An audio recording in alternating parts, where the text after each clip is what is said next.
মানুষের নিজের বলতে কি আছে? কিচ্ছু নাই। এই যে জন্ম, এটা অন্যজনের দান। এই যে আমার নাম রাখছে, এটা অন্যজন রাখছে। এই যে আমার শিক্ষা দিছে, এটা অন্যজনে। এই যে টাকা পয়সা রোজগার, এটাও কিন্তু অন্যজনের।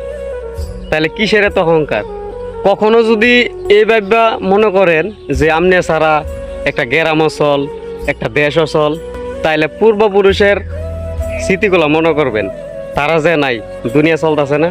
এই পৃথিবীতে 64 লাখ প্রাণীর বসবাস। এর মধ্যে কিন্তু মানুষই খালি রোজগার করে, বাকি প্রাণীরা কিন্তু না খায় মরে না। আর মানুষই একমাত্র প্রাণী যাদের পেট কখনো ভরে না।